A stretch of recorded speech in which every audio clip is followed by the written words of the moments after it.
Hello बच्चों। तो चलिए इस प्रश्न को पढ़ते हैं। निम्न फलनों का प्रथम सिद्धांत से x के सापेक्ष अवकलन कीजिए। X square sec x. तो यहाँ पर देखो ये फलन दिया हुआ है और हमें इसका x के सापेक्ष अवकलन करना है प्रथम सिद्धांत से। तो प्रश्न में आगे बढ़ने से पहले इस प्रश्न से संबंधित जो मुख्य उदाहरण है उसकी हम चर्चा कर लेते हैं। तो देखो मुख्य उदाहरण क्या हो जाएगी। यदि हमारे पास में कोई फलन f ऑफ x दिया हुआ हो तो प्रथम सिद्धांत से उसकी अवकलन का जो सूत्र है वो क्या होता है, f डैश एक्स बराबर में लिमिट h अग्रसित होता है जीरो की ओर, f x plus h minus में एफ एक्स बट्टा में h आता है, ये होता है सूत्र। तो अब देखो यहाँ पर जो सवाल में दिया हुआ फलन है अर्थात एफ एक्स का जो मान है वो क्या है, एक्स स्क्वायर सेक एक्स। तो अगर हम एफ एक्स प्लस एच का मान निकालें तो यहाँ पर x के स्थान पर x प्लस एच रख देंगे। तो x प्लस एच का वर्ग सेक एक्स प्लस एच बन जाएगा। ठीक है। तो अब देखो यहाँ पर x प्लस एच का वर्ग खोलते हैं तो एक्स स्क्वायर प्लस में एच स्क्वायर प्लस में 2hx और गुणा में क्या है, सेक एक्स प्लस एच। तो देखो प्रत्येक पद को अलग अलग करके लिखें तो x square sec x plus h plus में h square sec x plus h और प्लस में 2hx sec x plus H, ये बन जाएगा।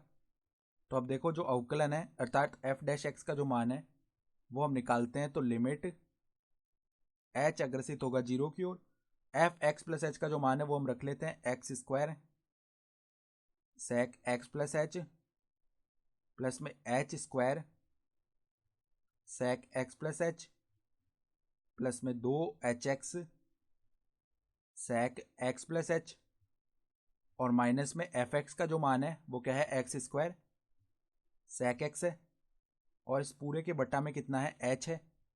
तो अब देखो पहला पद है x square sec x plus h और आखिरी पद है माइनस का एक्स स्क्वायर सेक एक्स। तो इनमें से एक्स स्क्वायर को उभयनिष्ठ निकाल सकते हैं और हम क्या करते हैं, प्रत्येक पद को एच के साथ अलग करके लिख लेते हैं और सीमा भी वितरित हो जाएगी प्रत्येक पद में। तो क्या आएगा, लिमिट एच अग्रसित होगा जीरो की ओर, एक्स स्क्वायर यहां पर बन जाएगा sec x plus h minus में सेक एक्स और बट्टा में क्या है, एच है। फिर देखो प्लस में लिमिट h अग्रसित होगा जीरो की ओर, यहां पर एच स्क्वायर बट्टा में h बनेगा तो वो h आ जाएगा। तो h sec x plus h. फिर देखो प्लस में 2hx sec x plus H बट्टा में h किया तो h से h भाग हो जाएगा।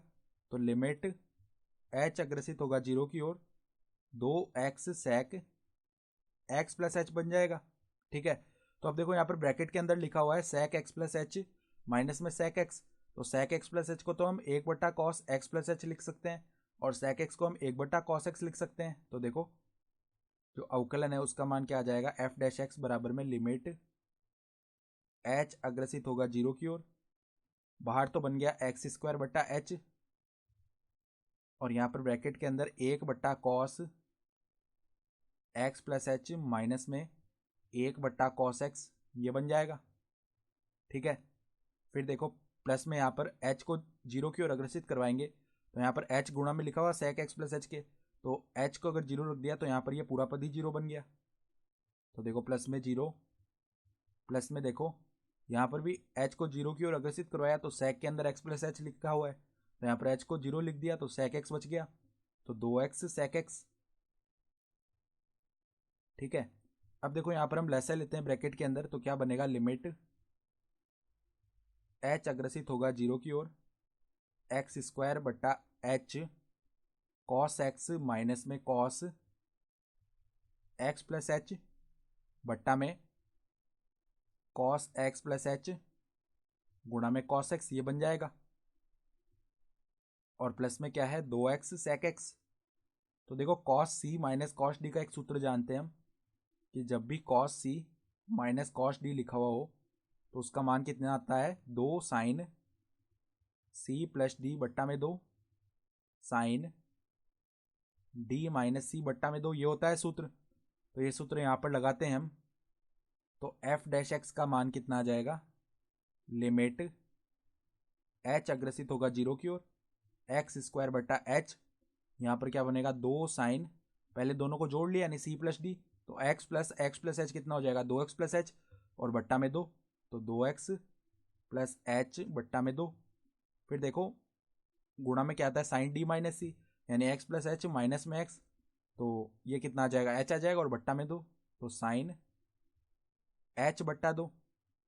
और बट्टा में क्या है, इसके बट्टा में हमारे पास में लिखा हुआ है कॉस एक्स प्लस एच गुणा में कॉस एक्स, ठीक है। और देखो प्लस में क्या है 2x सेक एक्स। तो अब यहां से देखो ये जो 2 गुणा में लिखा हुआ है साइन के, इसको हम क्या करते हैं इस h के बट्टा में भेजते हैं, तो यहाँ पर बट्टा में h बट्टा 2 बन जाएगा। और ऐसा हम क्यों कर रहे हैं, क्योंकि हम एक मानक सीमा जानते हैं कि जब भी ऐसा लिखा हुआ होता है लिमिट x अग्रसित हो 0 की ओर, तो साइन एक्स बट्टा एक्स का जो मान है वो 1 होता है। तो उसी प्रकार देखो यहाँ पर इस 2 को हम अगर बट्टा में भेजेंगे h के, तो क्या बनेगा f डैश एक्स बराबर में लिमिट h अग्रसित होगा 0 की ओर, और यहां पर एक्स स्क्वायर बट्टा में x square.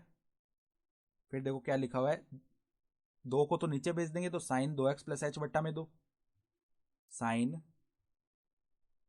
2x plus H बट्टा में 2 और साइन h बट्टा 2, और इसके बट्टा में लिखा हुआ है h बट्टा 2, एक तो ये लिखा हुआ है, और गुणा में कॉस एक्स प्लस एच गुणा में कॉस एक्स है, तो कॉस एक्स प्लस एच गुणा में कॉस एक्स, ठीक है। और प्लस में 2x सेक एक्स है, ठीक है। तो ये तो देखो मानक सीमा का रूप बन गया, साइन h बट्टा 2 बट्टा में h बट्टा 2 लिखा हुआ है, तो अगर h 0 की ओर अग्रसित है तो h बट्टा 2 भी 0 की ओर अग्रसित होगा, तो इसका मान तो 1 आ गया, ठीक है। फिर बचे हुए पदों में हम h को 0 की ओर अग्रसित करवाते हैं, तो देखो यहाँ पर क्या होगा x square sine 2x plus में 0 बट्टा 2 यानी कि 2x बट्टा 2 यानी कि साइन एक्स ही आ जाएगा, और बट्टा में देखो कॉस एक्स प्लस 0 यानी कि कॉस एक्स, और गुणा में भी कॉस एक्स है, तो ये क्या हो जाएगा कॉस एक्स गुणा में कॉस एक्स, प्लस में क्या आ गया 2x सेक एक्स। तो अब देखो साइन एक्स बट्टा कॉस एक्स का मान तो टेन एक्स होता है, और 1 बट्टा कॉस एक्स बचेगा उसका मान सेक एक्स हो जाएगा, तो x square tan x sec x plus में 2x सेक एक्स, ये बन गया, ठीक है। तो अब हम क्या कर सकते हैं, अब हम इनमें से क्या कॉमन निकाल सकते हैं, x सेक एक्स को कॉमन निकाल सकते हैं, उभयनिष्ठ निकाल लिया x सेक एक्स को, तो क्या बना हमारे पास में x टेन एक्स प्लस में 2 बन जाएगा, ठीक है। और यही हमारे पास में क्या आ गया अवकलन का मान भी आ गया x सेक एक्स गुणा में x टेन एक्स प्लस में 2, तो ये हमारा उत्तर भी हो जाएगा। तो आशा करता हूं कि आपको ये प्रश्न समझ में आया होगा। धन्यवाद।